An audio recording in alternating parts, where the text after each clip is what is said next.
चरणों विच विराजमान गुरु रूप प्यारी साध संगत जीओ, वाहिगुरु जी का खालसा वाहिगुरु जी की फतेह। वाहिगुरु आखियां मुख पवित्र हो जाता है, वाहिगुरु आखियां शुद्ध चरित्र हो जाता है, वाहिगुरु आखियां दुख तितर हो जाता है ते वाहिगुरु आखियां वैरी मित्र हो जाता है। आपां साध संगत जीओ अज इस स्थान ते गुरु साहिब पता नहीं किस किस रूप दे विच की सेवा करवाना चाहते हैं। गुरु कृपा सदके साध संगत जीओ जो सुचजियां सेवावां चल रही ने उन्होंने गुरु साहिब आप मुकम्मल करावे निर्विघन। जिस थान ते कहते उही थान पवित्र पुनीत भागां वाला हो जाता है जिथे सतगुरु आके चरण पा देंगे। स्थान बदलिया है पर साध संगत जो उसके पीछे उस मालिक की रजा की होंगी है, वो वाहिगुरु आप सबको वसीले बनाता है, आप कृपा करता है, आप दर्श करता है, आप भी सेवादार को सेवा दे देता है। तो इस काम ने सीखी है सेवा ते सिमरन, सेवा करके इस हृदय रूपी पांडे पवित्र करना जिसके विच उस पारम परमेश्वर का नाम जो है वो टिक सके, उस अमृतमय नाम का टिक जाना हृदय विच। क्योंकि समय कहते हैं ना नाम जपना औखा है, नाम की संभाल उस तो ही औखी है। सेवा करके पांडा जेकर पवित्र हो जाएगा ताकि उस पारम परमेश्वर का अमृतमय जो नाम है वो हृदय घर विच टिक पावेगा।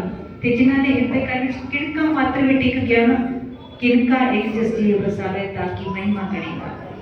धन धन गुरु कलगीधर पातशाह के मुखार बिंदु उच्चारण की हुई पावन बाणी जाप साहिब उसकी विचार व्याख्या करने का आपां ने माना जे जतन कर रहे हैं। गुरु पातशाह आप कृपा करन, तरस करन, रहमत करन कि उस पार ब्रह्म परमेश्वर के जिवें गुरु पातशाह गुण गा रहे ने आपां भी उस मालिक की कीर्ति कर सकी। जदों साथ में जो मैं मेरी मिटती है ना खुद ही मिटी तब सुख भये मन तन भये अरोग नानक दृष्टि आया उस्तत करने जो तद समझ पैंदी है उस्तत करनी किसदी है।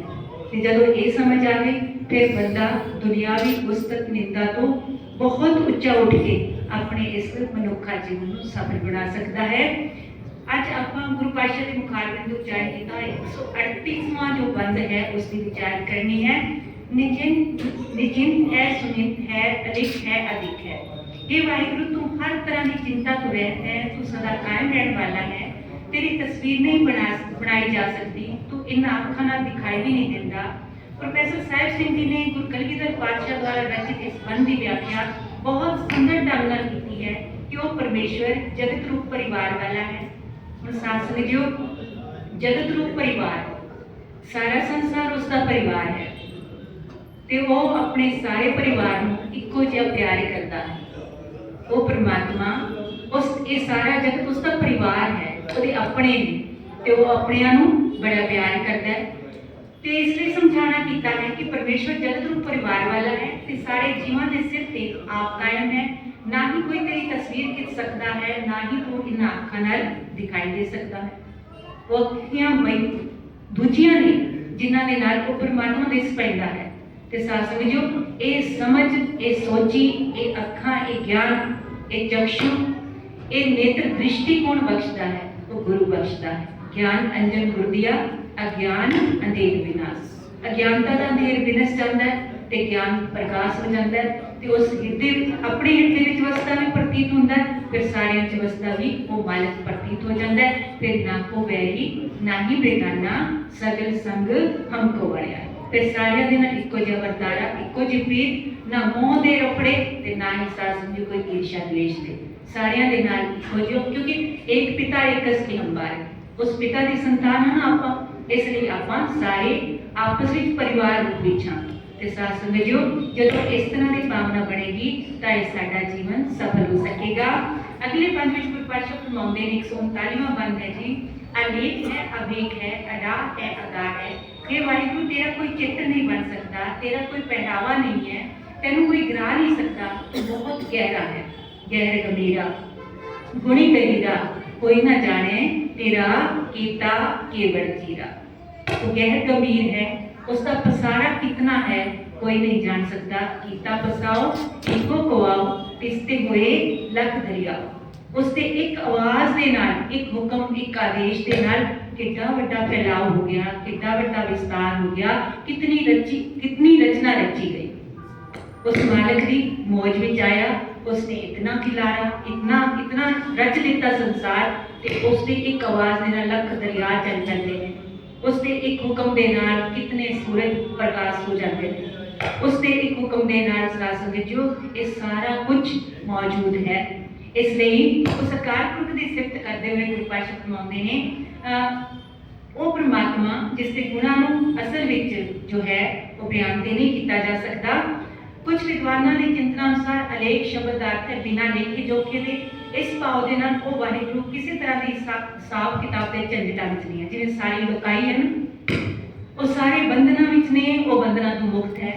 वो सारे विच वसदा होया भी निर्लेप भाव के नाल है, जिवें कमल का फुल है। सासम की कीचड़ विच उगदा है, पर उसकी सुंदरता विच कोई फर्क नहीं आता, उसके खिलाव विच कोई फर्क नहीं आता। इसी तरह वो परमात्मा भी जो है कमल के फुल की न्याय निर्लेप भावना लैंदा है। ते सासम तुसीं देखिया होवेगा गुरुद्वारियां दे जिहड़े गुंबद ने, मंदिरां दे गुंबद ने, मस्जिदां ने, उन्हां दी जिहड़ी आकृति है ना वो कमल की न्याय बनाई है।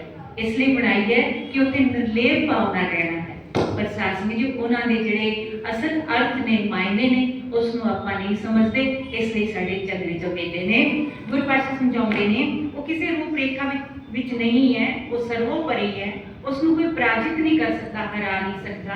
वो सर्वशक्तिमान है, उसका कोई अंत नहीं पा सकता, उसका कोई भेद नहीं पा सकता, उसका कोई अंत नहीं पा सकता, क्योंकि वो बेअंत है ते अनंत है। हर बंदे को समझ दी एक समर्था है ते उस ससीम बुद्धि दे नाल असीम नूं किवें जाणिया जा सकता है। इसलिए सूझवान आखदे ने उस मालिक दा अंत पाना किसी रहबरी पुरुष का भी जीवन का मकसद नहीं है।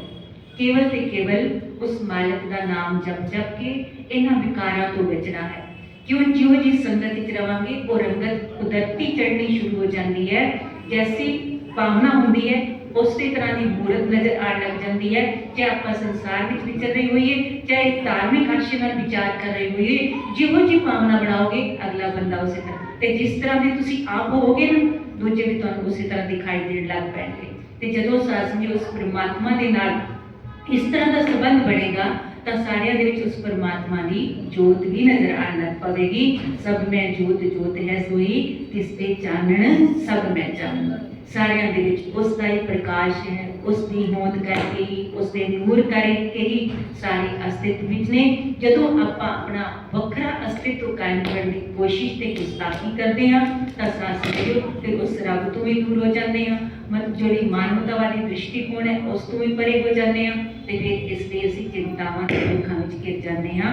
जे जाणीए तो सारे अपने ने, नहीं तो असल कोई अपना नहीं। तो जदों जिसने उस रब नूं अपना बना लिया ना ते गुरु ते एक आसरा लेके, मार्गदर्शन लेके जीवन में विचरण करना शुरू कर दिता, उसके लोक ते परलोक सहज सुविधे ही सफल हो जाने ने। वाहिगुरू कृपा करे, तरस करे, कोई कणी प्यार दी पावन बाणी दी साडे हृदय घरां दे अंदर जिस कदर रस वस जावे, जिस सदके ये लोग सुखिए परलोक सुवेले नानक हर प्रभ आपे मिले की अवस्था बन सके। भुलना चुका देखी मां बख्शियो जी। वाहिगुरू जी का खालसा, वाहिगुरू जी की फतेह।